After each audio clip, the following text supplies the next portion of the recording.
Lesson 4.2, slope of a line. All right, what I'd like for you to do first is take a look at your warm-up.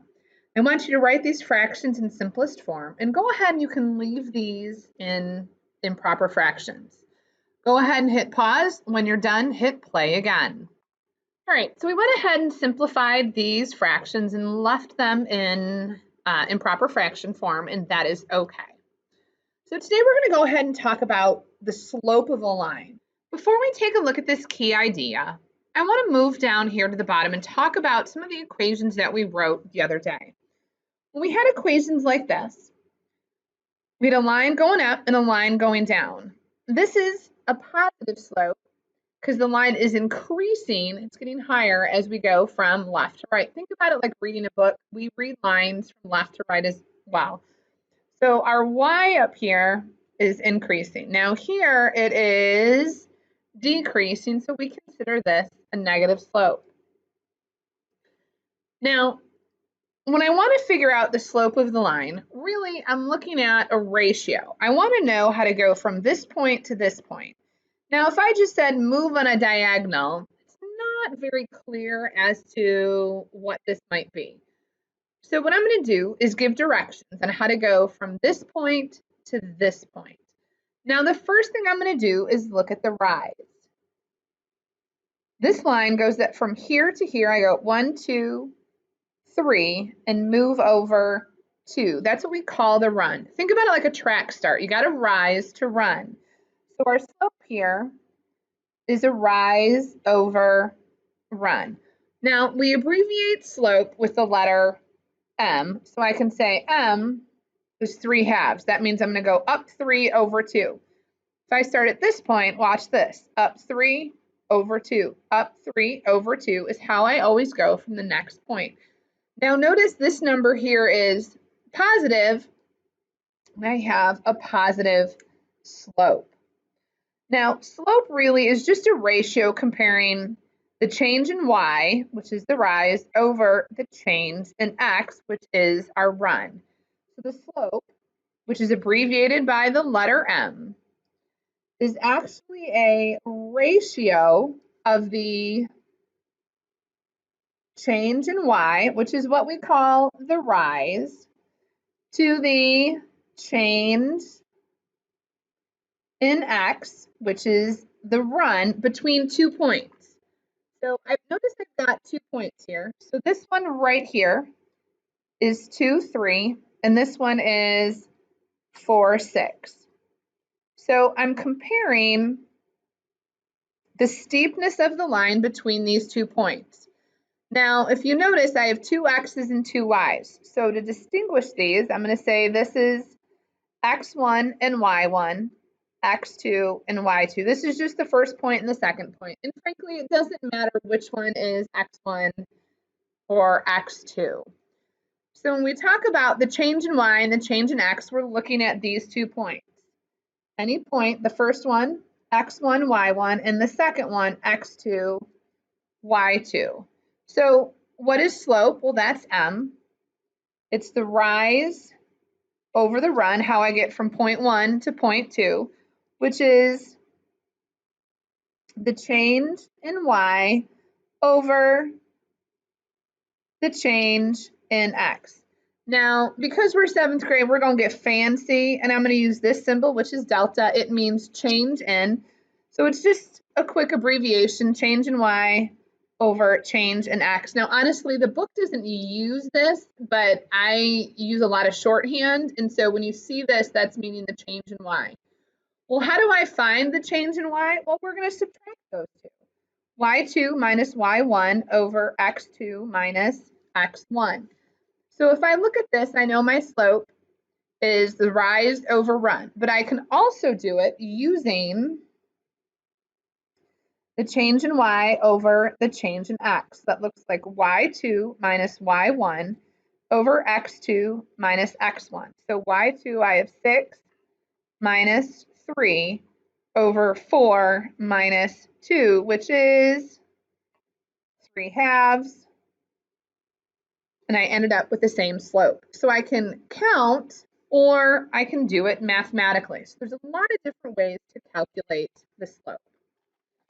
So just looking at this one, let's just talk about what it means to describe the slope.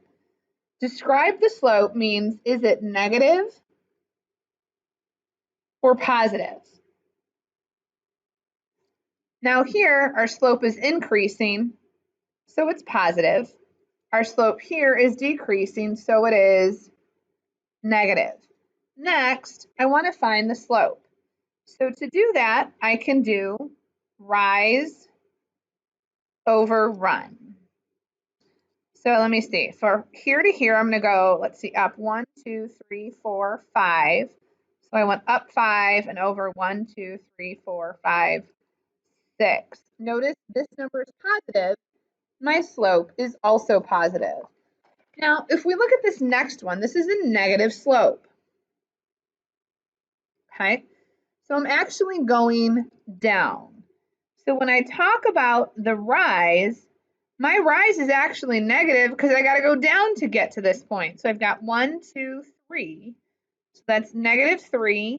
Now I'm going to go over 2. Now, we don't write fractions with negatives in them. So we're going to rewrite it as -3 halves.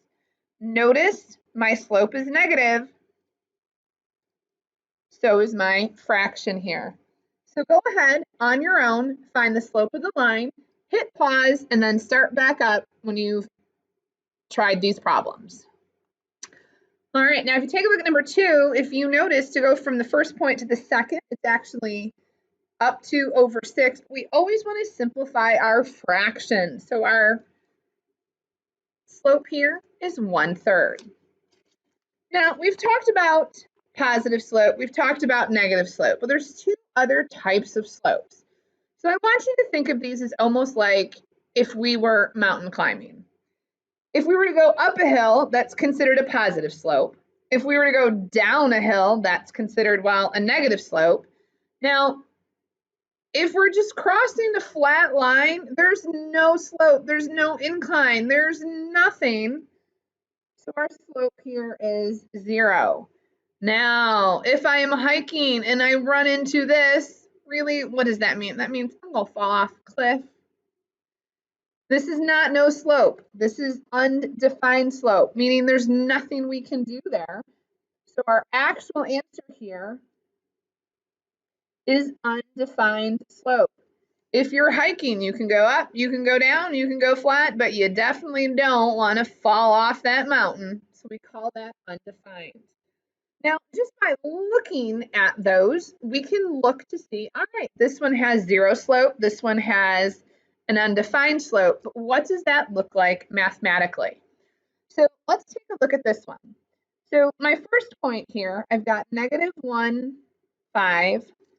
My second one, I have 6, 5. So I'm going to label this x1, y1, x2, y2. I still encourage you to label these because when you replace the variables here, you're going to want to make sure you do so correctly. So here my y2 is 5, my y1 is 5, my x2 is 6, my y2 is -1. 5 divided by, or 5 minus 5 is 0. 6 minus -1 is 7. And if I were to do this in a calculator, 0 divided by 7, I would get an answer of 0 here. So my answer is 0 slope. Okay. Now, if I look at this one, I can tell it's undefined by the way it's drawn. But let's take a look to see what happens when we do this mathematically. So I have x1, y1, x2, y2. So our slope is y2 minus y1 over x2 minus x1. So let's see, that's 2 minus 6 over 4 minus 4. So I have -4 divided by 0. You cannot divide by 0. So when you plug this into the calculator and do -4 divided by 0, you actually end up with an error message or syntax. So here, my answer is undefined. So your actual answer for this one here would be m equals undefined. It is not no solution. It is undefined. So you need to be very careful when you take a look at that. All right, so go ahead and try on your own 4, 5, 6, and 7. Hit pause and then play when you're ready. All right, go ahead and check your answers and see how you did. Now, finding slope from a table. The points in this table lie in a line. Now that's important. We can only find slope of a linear function here. So how can you find the slope of the line from the table?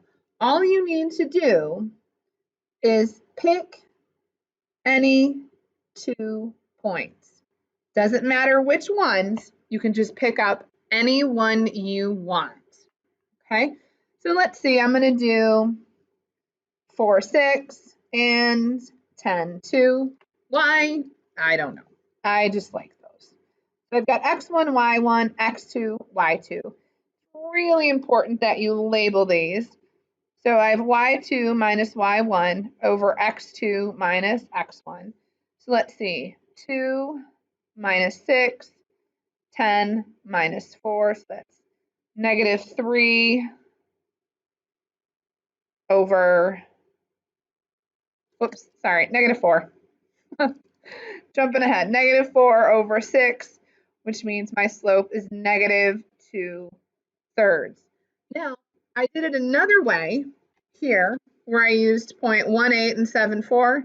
If you notice, I ended up with the exact same answer. So my slope is going to be negative. Now, these are a little bit hard to see, but when you go to graph these,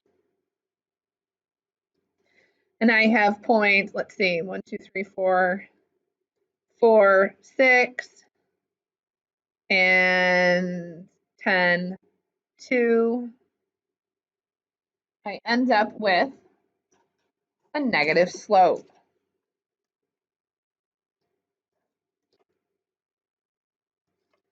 Nice job.